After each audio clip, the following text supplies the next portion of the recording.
I've lived here in Sussex my whole life with my parents, and I have a really great group of friends around me. I went to school with most of them, and I used to feel generally safe when out and about, but my life was changed early last year when I first encountered a random guy when I was coming home from work on the bus. He approached me and said that he wanted to be friends as we live in the same area. I made small talk at first to be polite, thinking that, maybe he was new to the area, but I avoided his questions because I didn't really want to give him any personal information. I didn't think anything of it at the time, but I kept seeing him more regularly, getting on and off the bus at different stops. I could feel he was looking at me, but I just tried to avoid his gaze. A few weeks later, he sat behind me and got off the bus at the same stop as me. I didn't think anything of it, so I just carried on my walk home as usual after a long shift.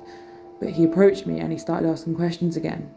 I felt very uncomfortable as he was asking where I lived and where I worked, and I thought he was quite odd, so I didn't answer or engage in any conversation and just carried on with my walk home.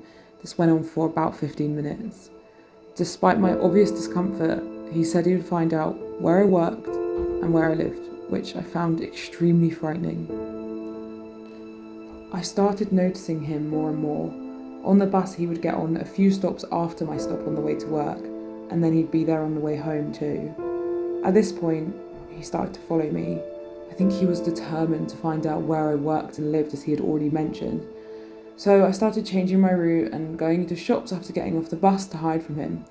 I knew something wasn't right. I told my friends so they could walk me to and from the bus stop. We did feel on high alert, but we just weren't quite sure what to do. A few weeks later, he turned up at my work. I felt terrified when I saw him. I thought, how has he found out? How many times hadn't I noticed him following me? But I knew this wasn't a coincidence. He started to come to my work regularly, so I mentioned it to my boss. And eventually he came into my work so much that they decided to ban him from coming in, which did make me feel better as my work were being really supportive. They suggested I reported him to the police, but of course we just didn't know who he was or what he wanted, and I felt it was just a matter of time before he worked out where I lived. My friends and my family were also getting really anxious for my safety and my well-being. My friends and I managed to get some pictures of him, and I even made a video of him following me and got one of him staring at me through the window at my work. I knew I had to seek some help, but I was really apprehensive to report this to the police. However, I felt like I didn't have a choice as he just wasn't going to leave me alone. I reported him to the police and gave them the videos and pictures we had, and the police arrested him for stalking. I had a lot of mixed feelings because whilst I felt validated in my fears, I'd never dealt with the police or knew what to expect of the process. The officer in charge of my case offered me a referral to Veritas and told me they could help me with safety advice and information as well as keeping me updated. I'm so glad that they referred me to Veritas because my caseworker has been so helpful, particularly explaining to me what will happen in court and offering to come with me, which is the biggest relief.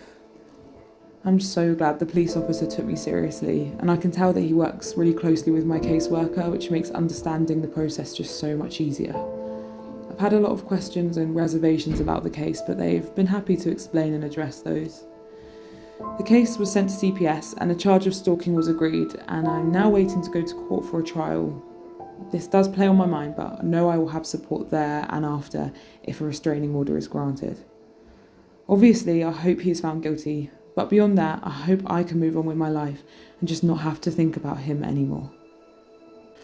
Honestly, this has been the single worst experience of my life, and I will probably never know why he chose me or what he even wanted from me. I do know, however, that I did the right thing reporting to the police and getting help from Veritas. They have been a relief at a time of absolute chaos.